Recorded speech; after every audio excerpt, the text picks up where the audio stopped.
Hello, everybody. This is the Great Johannes speaking. I'll be leading the flock tonight. I've decided to do live streams more regularly again this summer, probably from Monday through Thursday every night at 8 p.m. my time, Amsterdam time, the Netherlands time.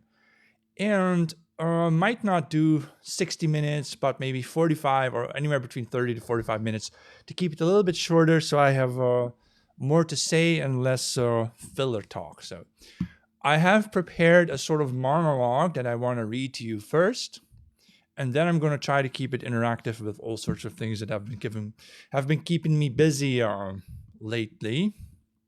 Hold on, I got to prepare my speech. All right. Isn't it surprising that our generals brag to the media that they will outsmart the enemy, while those same generals, under their watch, allowed our country to fall prey to mass migration and to the importation of a hostile religion, and for over half a century? When are they finally going to defend us? Our own population has already become a minority in all major cities.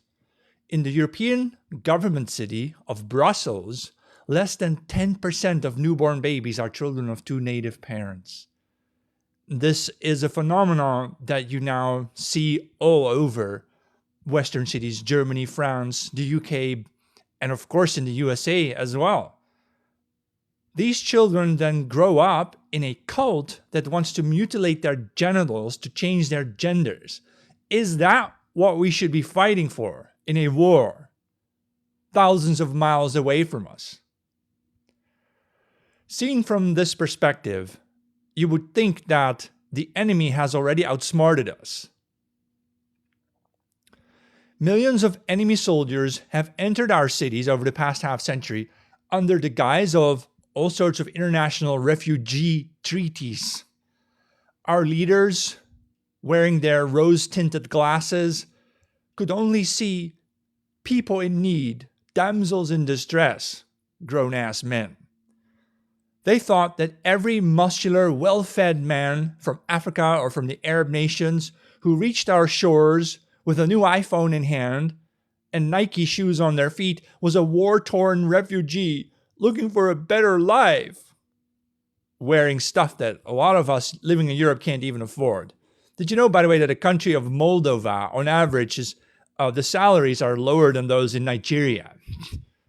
Lots of parts of Eastern Europe are actually poorer than Central Africa. Come on. But by crossing our borders, these newcomers didn't magically turn into us and adopt our ways of life and our values. And no, they despise democracy, and they just use it against us to vote us out. Even when they attack our women and girls in gangs on an industrial scale, our leaders remain silent. And our judges don't hand out proper punishments because they can't even imagine that such needy men had evil intentions to begin with. They see everyone who comes to us as people trying to escape authoritarian regimes and theocracies, and of course they love no, they hate us. They didn't come to love us. They came to destroy us from within. The perpetrators are actually the real victims, they say, of socioeconomic circumstances. Even having low intelligence is now suddenly an excuse for acquittal. Those poor victims of racism and discrimination.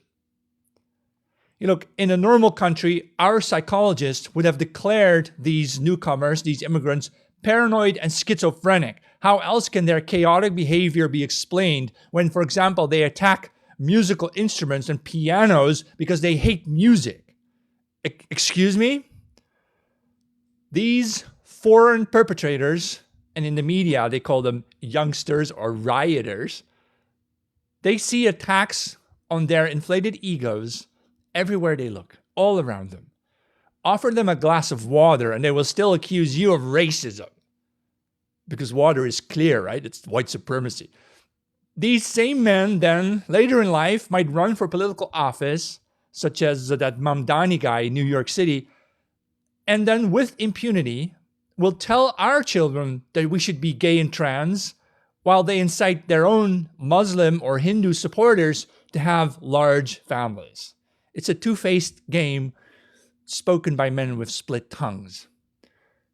The young men among them know that they can play boss over here, because even if they attack the police with knives and axes, our own citizens will be the first to be held at gunpoint in case we might be radicalized. Trying to intervene is pointless. Don't even bother trying to save our police officers when they're under attack from these migrants, because you'll be taken into custody in handcuffs. And you better keep your mouth shut, otherwise you'll be prosecuted for hate speech. The newcomers, the migrants, are just waiting for a signal from the outside that they can march onto our barracks to defeat us from within. But thanks to a very generous diversity inclusion program, they won't even have to make an effort. Our government and our army officials have already appointed the enemy to almost all positions of power in our society. We have been defeated without a single shot being fired. Whose brilliant idea was it to set up this multicultural society if it wasn't our enemy's general's idea, who knew very well that they could use our naivete against us? Now we ought to defend this madness in our country by sending our last sons and our only grandchild to the Eastern Front, so we'll have to die for our replacement, for gang rapes, and for the mutilation of children? If we had still had a country to defend, I would have signed up as a volunteer right now. Except I'm not going to fight for what is essentially now a foreign country, even if it still bears our old name. On the streets outside, hardly anyone speaks my language anymore. And the alarms sounded from the towers of the local temple remind me 5 times a day that these areas belong to a foreign god. We in the West only look at Excel sheet projections of profit anymore, because money is the only thing we still have left to care about. And that turns out to be our greatest military weakness. For if the enemy manages to attack us with cheap but effective means, such as toy drones, then suddenly we can no longer strike back at them with our expensive missiles costing millions each. Our growth-based economy would then fall apart. The enemy has a mentality like the East Germans used to have. In East Germany, they used to make light bulbs and washing machines that could last over 100 years without repairs. We in the West couldn't make money off that, so we went the other way with the throwaway consumerist capitalist culture. In the same manner, the war industry stands or falls depending on growing expenditures. Just as a large company will go bankrupt when growth stagnates and stock prices plummet, so will the war industry collapse if it can't keep growing. It reminds me of a comic book I once read about the space age. An advanced space people who looked like humans with laser weapons and laser shields were attacking a primitive tribe who looked like Africans, but the stone points of the primitive people's arrows and spears could fly right through the advanced laser shields of the space people, killing them. We already have seen this effect in our time here on Earth with the Houthi rebels along the Red Sea. Our expensive defenses offered no meaningful protection against their primitive weapons, basic Toys R Us drones. If this means we now also have to invest in cheaper weapons to defeat the enemy with their cheaper weapons, then our weapons industries will go bankrupt fighting primitives. I predict that the enemy will successfully defeat Western armies primarily in this financial area by bleeding us dry economically speaking, something our militaries can't do much about anyway. At most, they could try driving up the costs and making the investors very happy. But will that win us a war? No, our military prefers parading around in the streets wearing rainbow pride colors as though they were easy targets for enemy drones. This isn't a war. This is a human sacrifice. If defense, the Defense Department, as I said, isn't able to protect us, then what will we do? Well, we better prepare ourselves for what might come next. In the world that awaits us, We shall continue without globalism. Globalism will fall apart. We shall leave the big cities because they will no longer be supplied. And the cities, by the way, are not even close to human habitation, to standards for human habitation. All right? Life, as we know it, will move to areas closer to nature, especially to where forests still grow. We will create new communities around small churches that volunteers shall build without money, but with effort. We will have a labor-based economy in the future. An economy based on the skills and competencies that ordinary men can acquire. Continuing along the same path as we are doing now simply won't be possible. I just don't believe that we can go on living the way we do. Something radical will change. Everything in the end comes to an end, but every dwindling end also leads to a vigorous new beginning. So I'm not afraid of the future. I mean to say by this whole story that we can adapt to a new circumstance. A world without globalism, with regionalism, regional empires. At first you would have, say, the Sino-Chinese world, right? You would have the Russian sphere, the Arabs, the Central Africans, the Europeans and the Americans. Perhaps we may continue working together, but it's going to be regional. What that means is there won't be that much trade going on between all these different empires. These empires will usually set borders around rivers and seas and mountain ridges. So you can imagine for Europe, we have the seas to the west, the North Sea, right? We have the Mediterranean to the south. That will be a natural border, right? And then further east, I'm not a geographist. I don't know everything by heart, but I suppose there's going to be some natural boundary in the east as well. The big land mass between Poland and Russia, for example, that is sparsely populated because, well, it's such an incredible stretch to cross. That's a natural divide as well. Otherwise, you would have the Ural Mountains, exactly the Ural Mountains in Russia. That's a good divide. And in Europe, you have the Alps. Basically, the Alps and the Rhine and the Danube split Northern Europe into Southern Europe, split them apart a bit, right? And so on and so forth. So what that means is things will regionalize first, and then I suspect also localize. Remember, just 1,000 years ago or so, 800 years ago, there was no Germany, there was the Germanies. It was like 600 or 700 independent little princedoms and dukedoms, right? All immensely fragmented. And then later, of course, they were unified under von Bismarck to create the German nation, right? But up until then, a lot of Europeans were totally accustomed to having very small localities, no bigger than, say, New York City, right? Or no bigger than Luxembourg today. City-states, but even the word city-state would be wrong because many of these territories didn't even have meaningful cities. They were just settlements, right? And that's where I think it might return to. And is that a bad thing? No, not if we prepare for it. Look, the winners of the future will be the ones who adapt, right? And at first, there may be a period of extreme violence. We'll adapt to it. And then comes the new age, the post-globalist age, where everything will be regional and local again, and we'll adapt to it. In fact, we know we can because that's how we used to live. Our ancestors have been totally accustomed to a life like that for hundreds and hundreds of years, for millennia. Why would that be a problem? It won't be a problem. What will be a matter of interest, really, not even concern, but a matter of interest is how will we shape that future in terms of religion, social contracts? Will we have a feudal age again? Don't we want that? Will we have a theocracy led by the priests? Will the druids come back and will they basically decide what is right and wrong, right? What are we going to face really? And that's probably very interesting. All right, hold on. I'm moving my comment box around so it's more easy to read your comments. All right, yeah. I think we can do this, right? It's not a big deal. To me, it will be exciting because I think this is an opportunity to infuse our people with a renewed spiritual energy. If you see now in Europe, we've had this massive decline of Christianity. In Western Europe, people became almost atheists.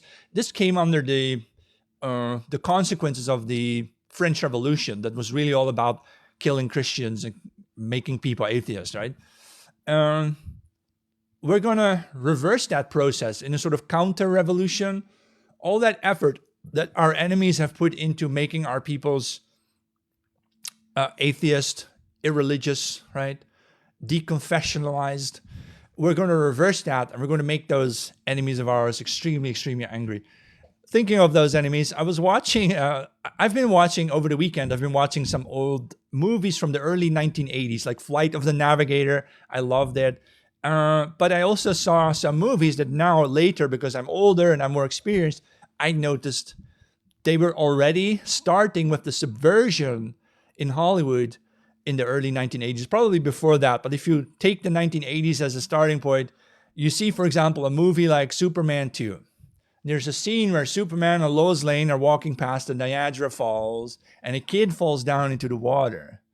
And it's always nice to see how in those old movies, people tend to fall really slowly so that Superman has a lot of time to get dressed to try to catch him, right?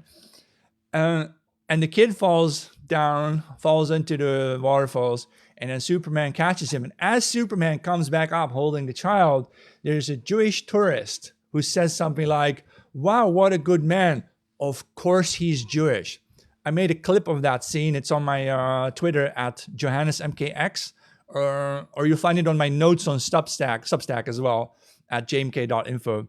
And I thought that was really peculiar because, of course, the original authors of the Superman movie, Siegel and Schuster, were also Jewish. And if you think about it, and I'm talking about Superman 2 now because it's fresh in my memory, and the story of Superman 2 is really a story of a sort of, it's not the Nietzschean overman, it's not the Übermensch, it's not the Aryan blue-eyed, he's not blonde. Clark Kent has black hair. He is meant to be a Jew. Superman was always supposed to be a Jew, a Jewish Superman fighting for justice, right? And he's going to fight the evil threesome. Remember those? General Zod, Non, and Ursa. Those three villains from Superman 2 dressed in black. They fly, they arrive to Earth, right? There's a scene right after the Niagara Falls scene where the Jewish tourist says to Superman, of course he's Jewish. Literally a few seconds after that scene, you see General Zod walking on water. General Zod, Jesus, right? So they're making a mockery of Jesus right in your fucking face. And no one in the 1980s, of course, saw it. We didn't get it, right? We were identifying with Superman as being our guy. We didn't know that he was meant to be a Jewish person. Right? And that changes the whole story because now we have General Zod and non-God, and you have Ursa, the Holy Spirit, right? The Father, the Son, and the Holy Spirit. General Zod, Jesus, all right? Those three villains from Superman 2 are representative, symbolically, of Christianity. And that's how Jews see it. They see their Superman as their Messiah who has come to save the Jews and deliver them from evil Christianity. The whole movie is about fighting Christianity, right? And Superman wins, right? You should watch some of the older movies and you're going to find that the subversion is everywhere. We didn't ask for this, right? First of all, it isn't true. Are Jews really the people who are fighting for justice for the sake of justice? No, they're not. Is Netanyahu fighting the Iranians for the sake of justice? No. Are the Zionists exterminating the Palestinians for the sake of justice? No, absolutely not. Is George Soros, who's also Jewish, is he flooding Europe with immigrants and putting immigrants into positions of power in our societies? Is he doing this for the sake of justice? No. No, these people are suffering themselves from that dark triad personality disorder, right? Narcissism, psychopathy, whatever, right? These people are not doing justice. They're not doing the right thing. They are doing everything in their power to manipulate and deceive people into thinking that they are holier than thou. But they're not. Right? So keep that in mind. Hollywood movies nowadays, of course, you have the Netflix movies because Hollywood is running out of money. But I don't watch modern movies because they're all so full of diversity. The political messaging is so extreme. You just can't watch these movies, man. There's not a scene goes by without either a mockery of white people or making white men look bad and stupid. In many movies nowadays, white men are depicted as being so stubborn that they won't listen to the world. But that's nonsense. Who came up with almost every scientific field in the world? Biology, also philosophy, physics, huh? It was always white men listening to the world. It was the other hordes, the barbarian hordes outside of Europe who refused to listen. They are the ones who are tone deaf, but they make it about us because why? Because we're a threat to them. We're just a threat. Yeah, thanks for following, man. Yeah, it's not just the UK TV adverts. It's everywhere. It's in the Netherlands. In the Netherlands, we have a supermarket. Our mainstream supermarket, Albert Heijn. Albert Heijn is the main supermarket, like the luxury one that is the largest one. And there, we had for like 20 years, we had a commercial by this supermarket where the main character was basically a white moron, always acting stupid, never understanding anything. And that's how they always depict us, as though we are mentally feeble, the stupid ones, right? Always causing trouble, not studying our materials, right? I mean, here's the thing. In the UK, they say that white pupils in classrooms look bored. And this is supposed to mean that they're not they're not studying hard enough, right? Get it? But why is it then that white pupils in the UK score still the highest in IQ tests, such as proven by a December 2023 study by Brian Pesta et al.? White UK pupils scored the highest. So how do you compute that? How do you explain that to yourself? Well, the answer is, if the white pupils in schools in the UK nowadays look bored, it's because they're not being challenged. They're too smart, all right? But of course, the racist, by which I mean, darker skinned people who hate us are also racist, right? The racists, they want to make it about us being slackers when really we're just too smart for these dumb lectures, right? We don't want this anymore. I see the bigger picture, man. I've written so much about it already. I just can't put everything in a simple podcast. This is just a live stream. I'm somebody who actually reads the books. So I read the Kalergi books by called Practical Idealism and Pan Europa and so on. And what they say in those books is just self-evident what their plan always was. They say literally, Richard von Kalenova-Kalergi writes in his book in 1925, 100 years ago, that the new Jewish urban elite has taken over Europe and that they are now the educators of the so-called barbarian locals. This is how they speak about us. They see us as uneducated barbarians, and they think that the new Jews in charge of our cities are supposed to be our educators. What has happened, of course, during the 19th century, as a consequence of the industrial age, the industries and the factories, they were located in and around the cities at the time, right? People moved to the cities. The cities produce a lot of people, and there was a shift in the balance of power. What happened was power used to be rural and religion used to rule the nation. And then the cities started to grow as a consequence of the industrial age, and the power shifted to the cities. And that's why nowadays all the major media outlets are in big cities, right? And it's no longer really religion that rules us, especially not in Western Europe. It's more like the urban TV networks and the newspapers that kind of rule us. They're struggling a little bit because of social media, but by and large, the truth, quote unquote, the government truth comes from the big cities and is then broadcast broadly, right? All over the place toward the rest of the nation. This might explain also why Eastern Europe is still a bit more religious than Western Europe, because Eastern Europe is also a bit more rural than Western Europe. Western Europe is more urbanized. So that is why that is so. So if you wanted to do something about it, for example, you wouldn't want it's not enough to try to take over the cities, because the problem with the cities is they are the reason why people are so leftist. Rural peoples believe in God, nature, right? Whereas urban peoples believe in systems and government and technology. And so if you wanted people to become more religious again, you would actually have to remove people from the cities, or basically demolish the cities and force people to live in the countryside again. You can't, by the way, we could have done this in Western Europe already by now if we had kept our borders closed, because it is only because of mass immigration that our cities are now still full of people. Without mass immigration, cities like Brussels would have been almost cleared out by 90%. People wouldn't want to live there anymore.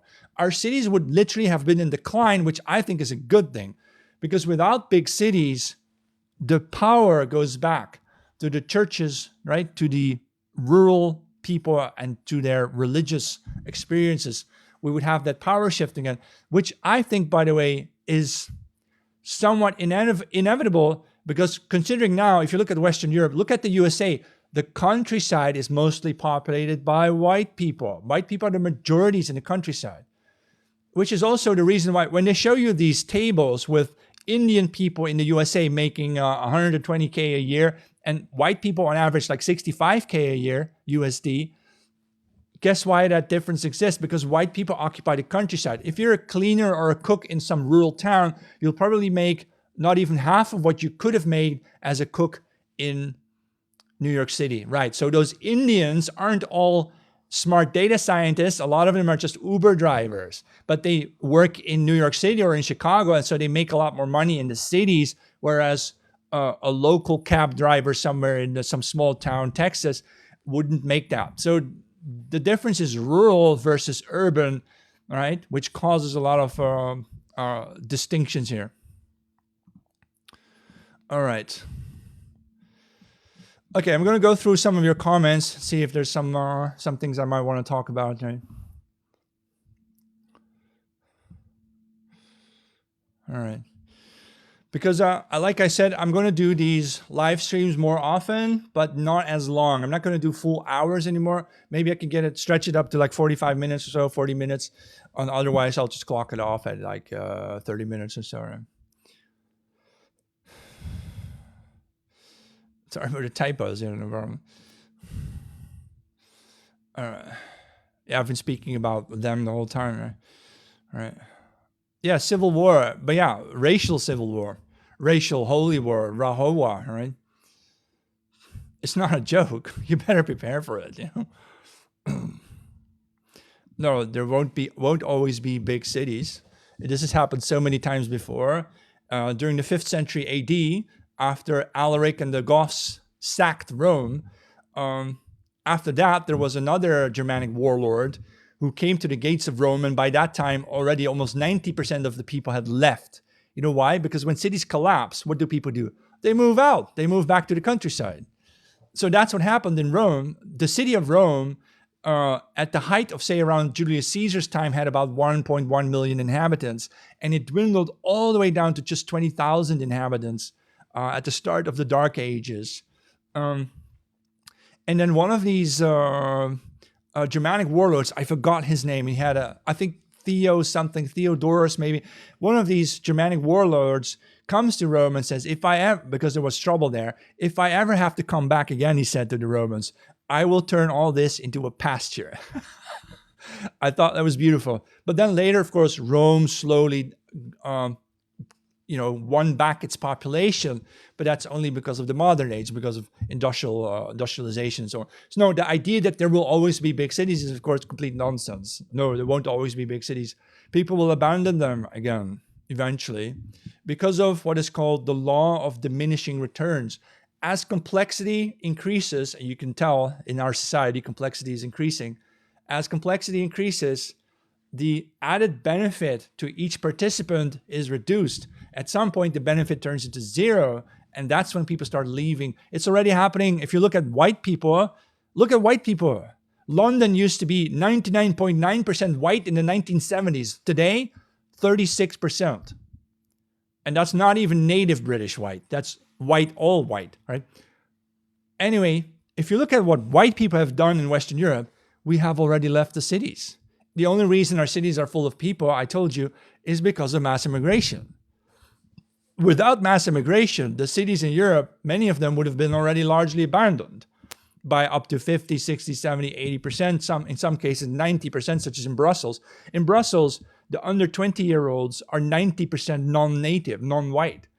So it's already happened. The whites have had fewer children in the cities, but whites have also moved out. Look at Malmö in Sweden, one of those cities in Sweden. If you go to the city center, that's where all the brown people live. You go to the suburbs, that's where all the white people live. You go to the rural sections of southern Sweden, it's all white and horses, right? So that's how it is. Without mass immigration, we would have already been speaking about the decline of the cities and the urban destitution and so on. It would have already happened. Look at South Africa. Cities like Johannesburg used to be 100% white. Now they're almost close to 100% black. It's in terms of white people, we've already left the cities, and it's good. Why do you think on YouTube and so on, these shows about going off the grid are so immensely popular? There's so many people investing so much time studying the off-the-grid people, how to build a log cabin, how to work with tools, how to grow your own food. Yeah. There was this, I forgot this, Nicholson, some guy Nicholson went in with this Outdoor Boys channel. Massively, wildly popular. White people are all thinking about getting the hell out of the cities and having a more meaningful life closer to nature. That spiritual reconnection, of course, right, is what people are looking for. Our people, at least. But the black and the brown people, they are basically, under apartheid in South Africa, they used to say this out loud. The blacks and the browns, they are simply in a developmental stage that is way behind us, a couple of centuries. So they come later. So they are having now their industrial age, and 200 years from now, they will have their modern age or whatever. By that time, we'll be long gone doing something else, and that's important. It's important for us to understand that we are all moving at different speeds here in this world, in this history. We're not at the same, it's the same calendar day, same calendar year, but we're at different developmental stages and moving at different speeds. And that's great.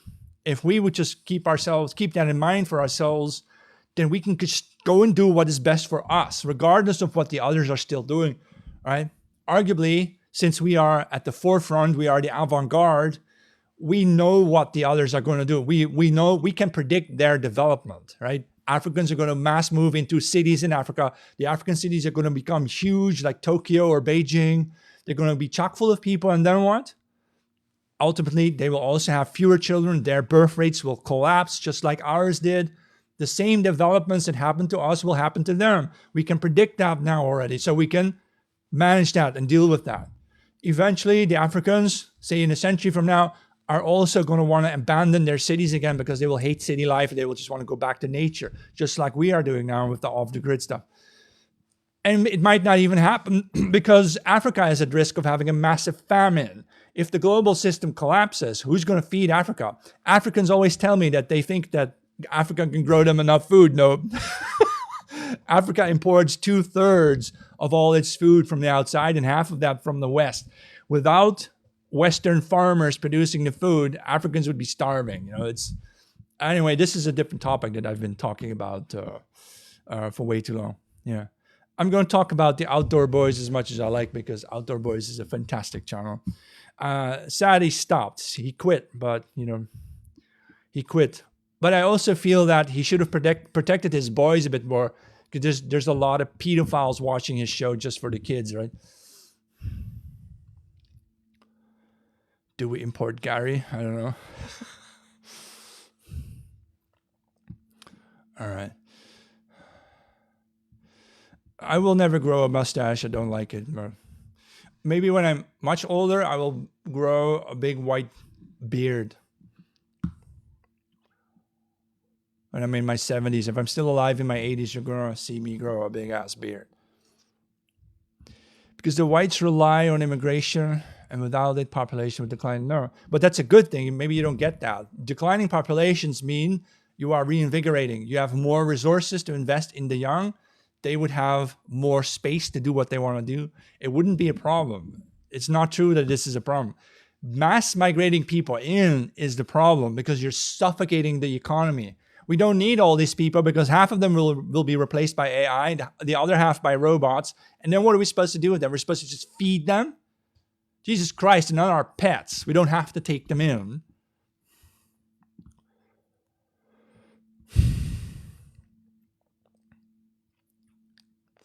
All right.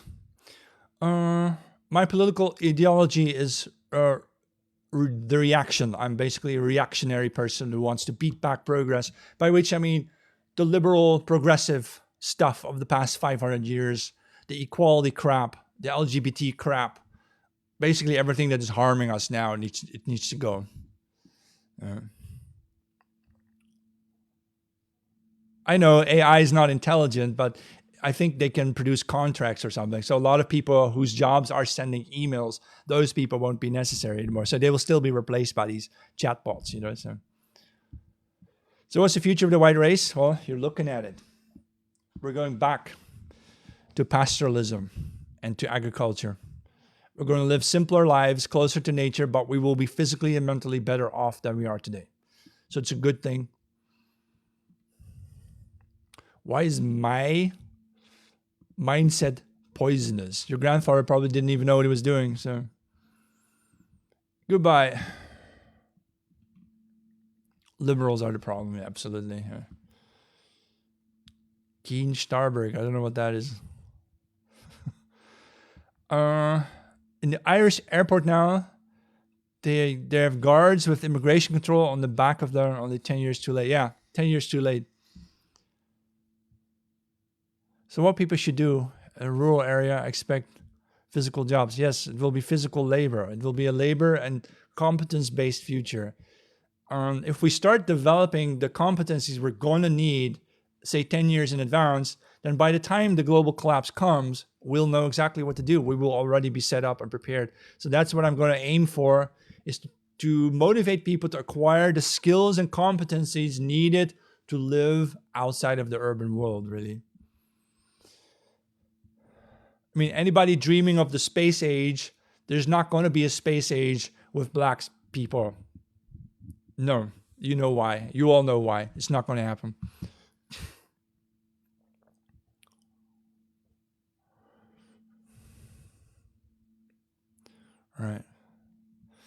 All right. I'm going to upload this whole episode to my website at jmk.info and to my YouTube at The Great Johannes.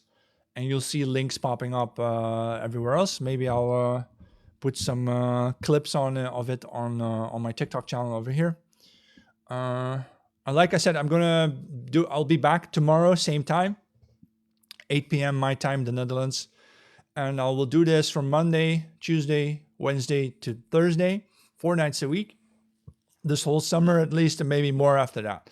And like I said, I'm going to clock it off maybe at 40 minutes instead of an hour to keep it a little bit shorter, then I can have more action-packed activity here and I won't have to drag it out unnecessarily. Yeah. All right. So I'm going to wrap it up and thank you for watching. This was an interesting episode. I felt the message was good, and then I'll see you guys